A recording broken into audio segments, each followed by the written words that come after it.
Lah nek ada jual beli jabatan, ya KPK wis keliweran.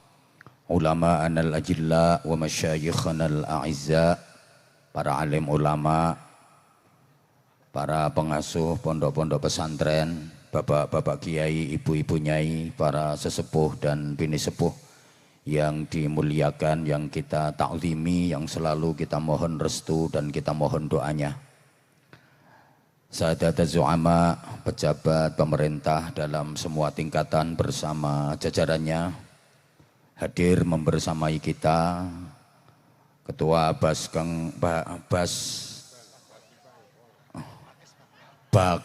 Bangpol Provinsi Jawa Timur, Bapak Edi Supriyanto, angel singkatane. Bakes Bangpol, Badan Kesatuan Bangsa dan Politik. Oke, beliau bidangnya membina kesatuan, kerukunan, wawasan kebangsaan, juga hal-hal yang berkaitan dengan politik. Kalau saya bukan bidangnya. Ya, yang paham politik itu disebut politisi. Kalau dulu namanya politikus. Dulu, tapi karena terlalu banyak yang benar-benar jadi tikus, akhirnya dirubah jadi politisi. Itu yang ahli di bidang politik. Kalau yang ahli di bidang agama biasa disebut kiai. Apa bedanya kiai dengan politisi? Beda. Kalau politisi itu boleh salah tapi enggak boleh kalah.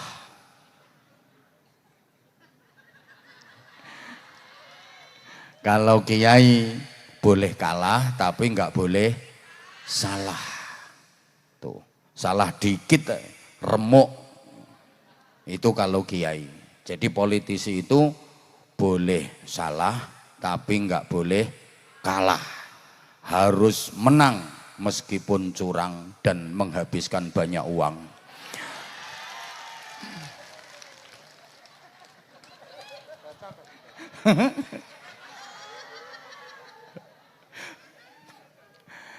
Yang sama-sama kita cintai, kita hormati, kita banggakan Wali Kota Madiun, Bapak Dr. Andes Haji Maidi SH MM MPD.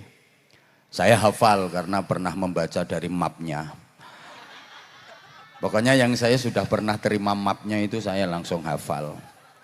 Selamat Pak Wali Kota atas penghargaan sebagai kota terbaik di Indonesia. Tepuk tangan. Mudah-mudahan ke depan benar-benar menjadi kota terbaik sedunia, bahkan sedunia akhirat. Ini saya belum naik panggung udah beliau ajak untuk ganti kiswah. Jadi ada 2 kota di Indonesia yang memang replikanya luar biasa. Jadi berbau haromain, 1 Madiun ini, 2 Pasuruan.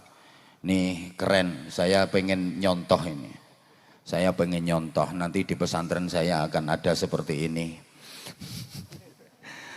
Cuma yang bingung itu anggarannya. Terima kasih beliau menghadirkan saya untuk membersamai warga masyarakat Kota Madiun. Jadi ini bukan satu kebetulan, tapi semuanya biiznillah, semuanya atas izin Allah, semuanya atas kehendak Allah, semuanya atas takdir Allah. Bahwa sebenarnya malam ini saya 2 acara di Ponorogo. Yang pertama di Kecamatan Jambon, yang kedua harusnya saya di alun-alun Kabupaten Ponorogo. Bahkan pamfletnya udah tersebar di mana-mana. Tapi Allah menakdirkan saya malam ini harus di Kota Madiun. Ini bukan satu kebetulan, tapi semuanya biiznillah, semuanya atas iradah Allah Subhanahu wa taala. Mas Bagus Panuntun, Wakil Wali Kota Madiun, yang berarti bukan wali kota. Ya namanya wakil. Wakil wali kota berarti bukan wali kota. Kayak wakil tuan rumah berarti bukan tuan rumah. Wakil mempelai pria ya berarti bukan mempelai pria. Wakil rakyat berarti bukan rakyat. Makanya ya kurang mengerti tentang penderitaan rakyat.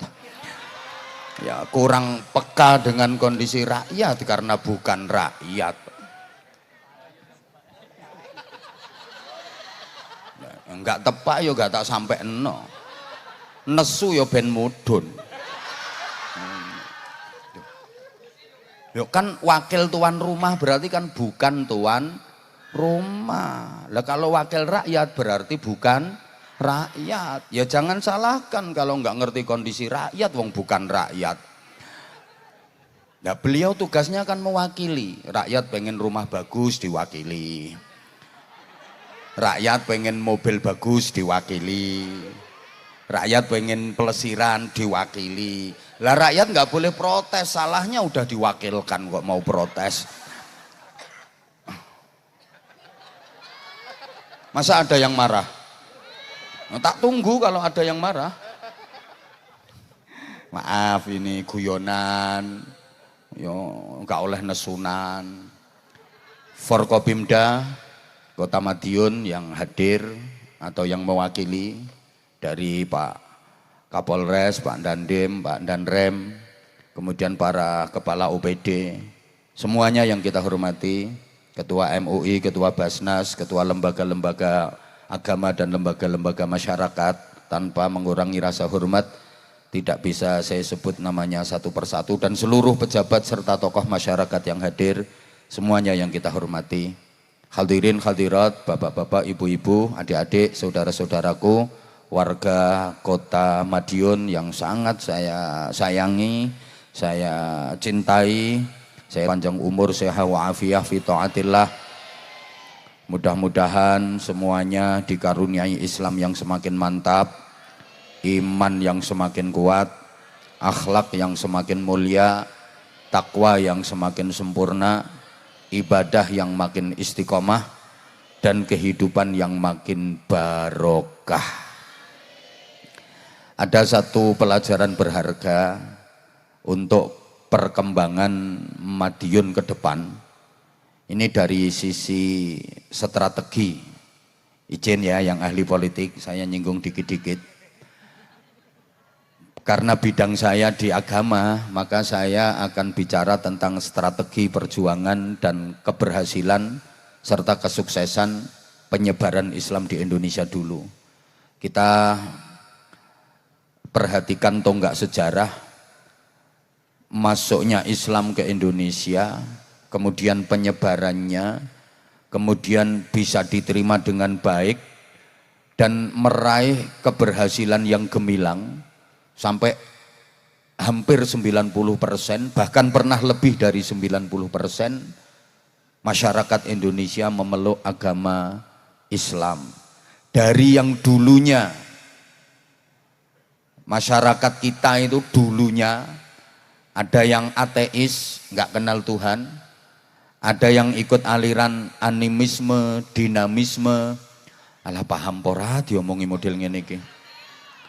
Ada yang kepercayaan, ada yang gugon Tuhan, macem-macem aliran, ada yang masih kejawen, ada yang Sabto Darmo, Purbo Kayun, Darmo Gandul, Gandule Kang Darmo.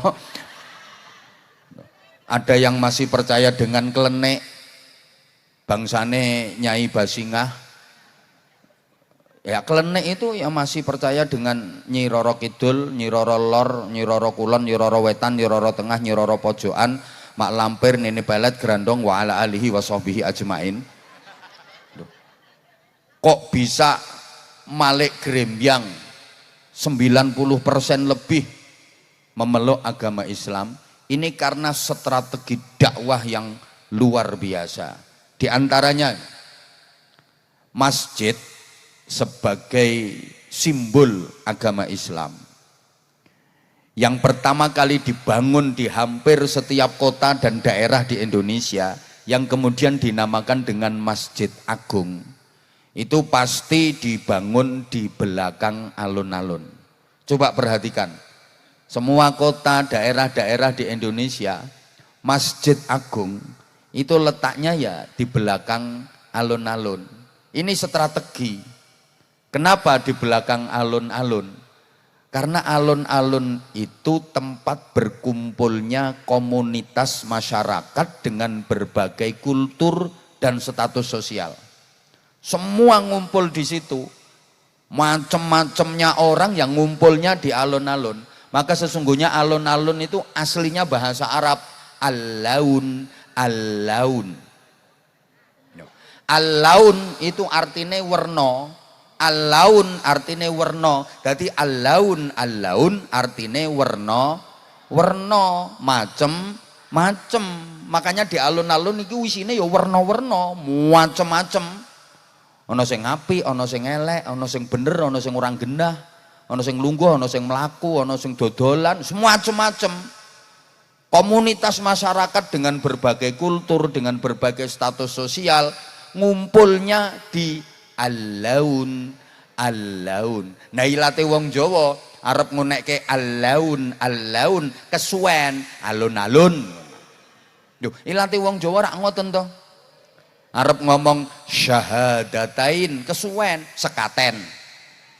Kalimah syahadah repot kalima sada. Fardu diwaca perlu. Ridho diunekno lila. Khairun ya dadi kirun. Hasbullah ya kasbollah. Abdur Razak dul Raja. Ana wong jenenge Abdul Majid diceluk dul genjit. Ndak ilante wong Jawa. Nih. Makanya kalau mau masuk kampung, mau masuk desa, itu pasti dibangun gapura. Itu supaya apa? Tafaulan itu supaya masyarakat itu guyub rukun saling memaafkan. Karena gapura itu dari bahasa Arab ghafura, artinya pemaaf. Nah ilate wong Jawa Arab ngomong ghafura, repot ya wis gapura. Ra ngandel ya wis. Mikire suwe. Nggih. Gitu loh. Nah, alun-alun tempat kumpulnya komunitas masyarakat sing macem-macem itu. Lah, masyarakat yang ngumpul di alun-alun yang macem-macem ini berusaha untuk dibangun, didandani, diperbaiki di masjid. Makanya Masjid Agung itu mesti di belakang alun-alun. Masjid sebagai simbol agama, sebagai simbol ulama. Enggak jauh dari masjid pendopo kadipaten atau istilahnya balai kota. Itu mesti enggak jauh dari masjid. Balai kota, pendopo kadipaten sebagai simbol pemerintahan, simbol umara. Pendopo kadipaten, balai kota letaknya enggak boleh jauh dari masjid. Ini artinya umara, pejabat, pemimpin jangan jauh-jauh dari ulama. Wali kota jangan jauh-jauh dari kiai. Pemerintahan jangan jauh-jauh dari nilai-nilai agama. Jadi harus ada sinergitas, ngerti pora, tidak ngomong ini ki. Antara masjid dengan balai kota, antara masjid dengan pendopo kadipaten, harus ada sinergi antara ulama dengan umara, antara kiai dengan wali kota. Supaya apa? Saling mengisi, saling melengkapi. Allahumma sholli ala Muhammad. Karena memang berjuang bersama-sama, sejalan seiring. Maka maaf, saya sering sampaikan, kalau di kota Madiun ini ada kiai yang secara ekonomi miskin dan sangat kekurangan, yang nanggung dosa paling besar adalah wali kota.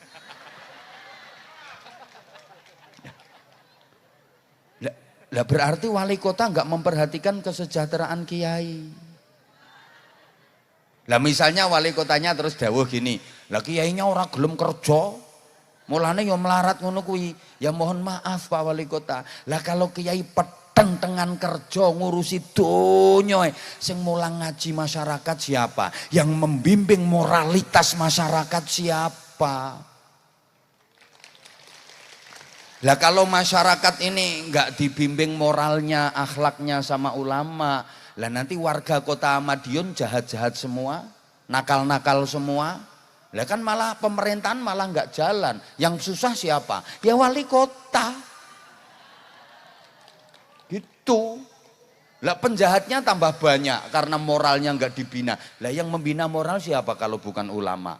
Lah sementara ulamanya kiainya suruh petentengan kerja. Ini ki wali kota kudu mikir. Loh, diakui atau tidak diakui, yang membimbing moralitas, yang membangun spiritualitas masyarakat itu ya para ulama mulai dulu. Tapi karena kiai dan ulama itu ikhlas-ikhlas tanpa pamrih, nggak menuntut bayaran, juga nggak pengen diangkat jadi pegawai, nggak ingin diangkat jadi pejabat, kiai-kiai itu sampai nggak dikasih tunjangan apapun itu yo diem aja.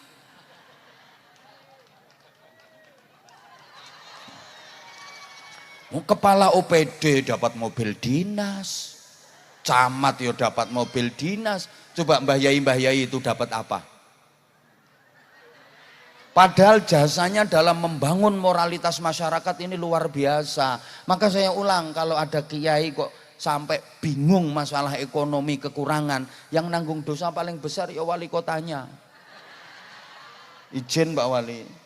Nah sekarang sebaliknya, kalau ada pemimpin pejabat yang zalim kepada rakyat, yang nakal, yang berbuat jahat, yang nanggung dosa paling besar ya kiainya, ya ulamanya. Ono pejabat kok sampai korupsi misalnya, ini sing dosa kiyaine. Karena kiainya nggak mau gandeng ulamanya, nggak mau gandeng pejabatnya tadi, nggak mau bimbing dan mendampingi wali kotanya. Misalnya loh, wali kota iki kok sampai korupsi, tapi gak ngira nek wali kota iki. Gak ngira. Ya ora isin karo udeng-udenge apa piye? Wong iki jamaah bingung, iku janjane sing kiai sing ndi? Lho sing nganggo udeng-udeng nganggo jubah sing iki. Iki pantes kan iki wali kotane iki. Lah sing mau itu kiyaine iki. Nah coba. Lah mak lah kok pejabat, maaf bupati, wali kota, lo kok sampai korupsi? Berarti kan ulamanya, kiainya nggak mau nasihati, nggak mau dampingi, nggak mau bimbing. Dosa, gitu loh. Yang nanggung dosa ya kiainya, nggak berani. Lo kiai kok nggak berani sama wali kota? Kiai cemen. Ya harus berani, namanya mengingatkan kok. Makanya kalau ada ceramah kayak gini, terus wali kota agak disinggung dikit-dikit, nggak boleh marah. Kenapa? Ya karena kiai menjalankan tugas. Gini loh, saling melengkapi, saling mengisi antara ulama dengan umarok. Makanya masjid nggak jauh dari balai kota, nggak jauh dari pendopo kadipaten. Understand? Nah. Terus nggak jauh lagi dari pendopo kadipaten atau balai kota, kantor pengadilan, kejaksaan, kantor pengadilan, kantor kepolisian. Ini sebagai simbol hukama, urusan-urusan hukum. Nggak jauh dari kantor pengadilan, kejaksaan, kantor kepolisian, penjara. Nah, nggo nglebokne sing do guyu-guyu kae. Semua kabupaten dan kota di Indonesia mesti tata letak bangunannya seperti itu. Ini strategi lagi sebenarnya. Imam Ghazali mengatakan ad-dinu ussun wal mulku harisun. Agama itu pokok yang mengatur kehidupan antara manusia dengan Tuhannya, antar sesama manusia, antar manusia dengan lingkungannya, antar manusia dengan alam semesta. Tapi agama ini nggak akan bisa berjalan dengan baik kalau tidak ditata dengan tertib. Lah yang bagian menata dan menertibkan itu pemerintahan. Sekuat-kuatnya agama kalau tidak ditata oleh pemerintahan yang baik, yang nggak bisa berjalan dengan lancar, nggak bisa sukses perjuangan itu. Dan penataan oleh pemerintahan itu harus berkeadilan. Allahumma sholli ala Muhammad. Lah yang berkeadilan ini nanti bagiannya yang hukama tadi, yang melaksanakan hukum. Saya kok kurang sepakat toh istilah menegakkan hukum. Penegak hukum ini saya kok kurang sepakat toh. Kalau penegak hukum itu berarti selamanya hukum itu doyong terus harus selalu ditegakkan. Tapi kalau pelaksana hukum, hukum sudah tegak tinggal dilaksanakan. Ora keplok to sampean, ora patek cerdas modele. Susah ngomongi wong ayu-ayu tapi kok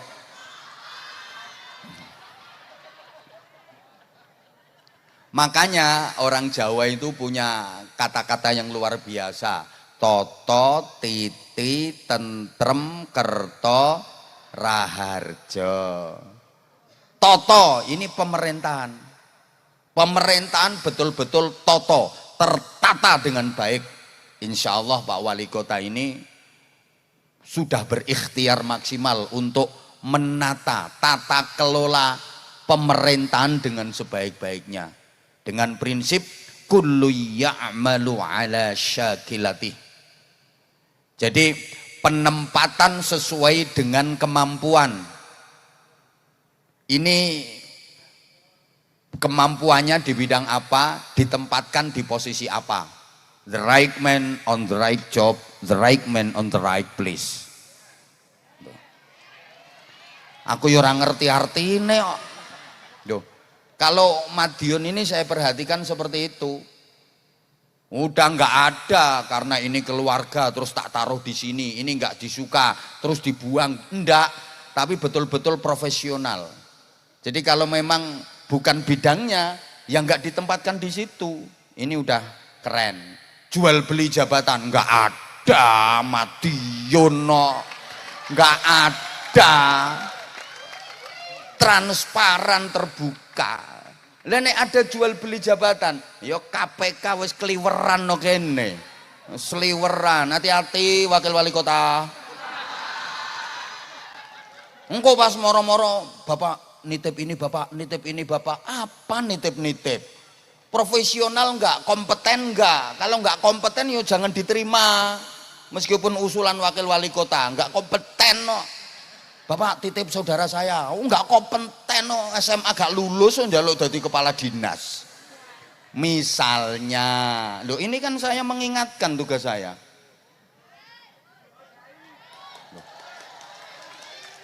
Loh saya nggak ingin, saya udah kenal baik sama beliau. Saya udah pernah tidur 2 kali di rumah beliau. Loh terus tiba-tiba ada berita OTT KPK Wali Kota Madiun, yo izin saya.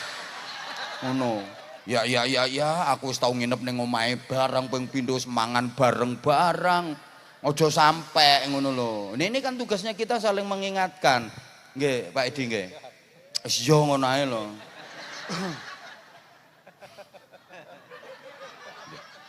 Lho aku ngene iki siap kok ora diundang neh no kene ya golek kota liyane kok bingung. Wis teken kontrak tahun depan no. Emang gampang datengin aku. Iki aku iso gara-gara cancel teko alun-alun Ponorogo. Ya aja sampe kaya ngono kae.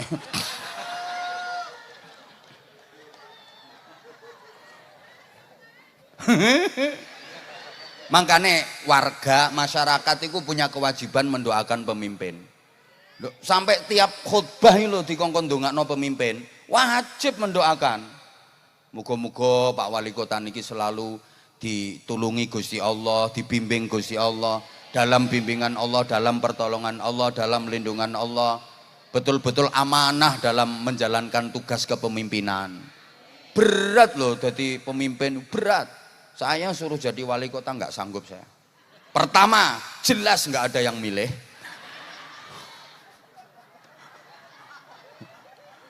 Kedua, amanah yang sungguh luar biasa. Nggak sanggup saya, bener nggak sanggup saya.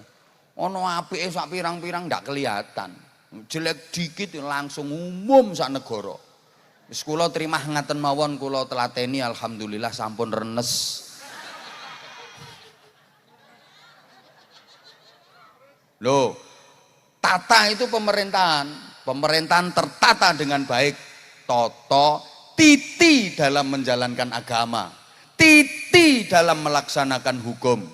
Nah, lek pemerintahane toto, menjalankan agama dan hukum titi, akhirnya masyarakat tentrem. Ayo to nyaut. Iki kan kata-katane wong Jawa to. Toto, titi, tentrem, kerto, raharjo. Diulang. Toto ki pemerintahan. Nek pemerintahane toto dalam menjalankan agama dan melaksanakan hukum titi, akhirnya masyarakat jadi tentrem. Kalau sudah begitu, mak pecutut. Apa mak pecutut itu? Mak bedunduk yang lahir adalah Kerto Raharjo, Gemah Ripah loh Jinawi, murah kang sarwati numbas, subur kang sarwati nandur, panjang apunjung pasir awukir, Madiun kota terbaik di Indonesia. Loh, siapa dulu wali kotanya?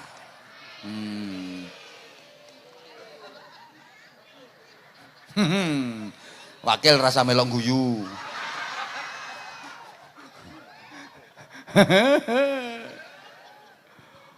Ngono kuwi kalau dari segi politik semuanya harus sinergi. Terus dapat dukungan kuat dari masyarakat. Lu masyarakat ki yo penting. Makanya kalau pengen kemakmuran, kesejahteraan terjamin, yang sudah duduk di atas jangan pernah melupakan yang di bawah. Karena bisa duduk di atas itu ya sebab dukungan dari yang di bawah-bawah itu. Nah, lihat mereka keplok-keplok itu loh Pak.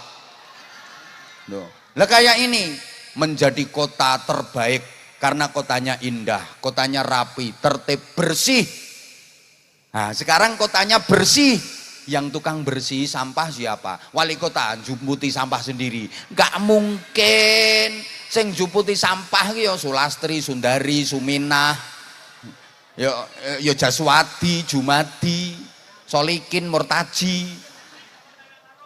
Yo ora mungkin wali kota resik-resik sampah dhewe. Terus drainasenya aman, nggak ono got-got yang mampet banjiri perumahan warga dan sebagainya, lancar got-got itu. Sapa sing ngogrok-ogrok? Bagus Panuntun, yo ora ngira. Yo Kardiman, Sukadi, Suroso, Narto. Kuwi jasane wong cilik-cilik iki aja disepelekne. Engko lek entuk penghargaan sing bagian nampa pialane karo penghargaane iki. Sing oleh nama baik iki. Sing jibrat sampah kae sing ndoprok nang ngisor kuwi.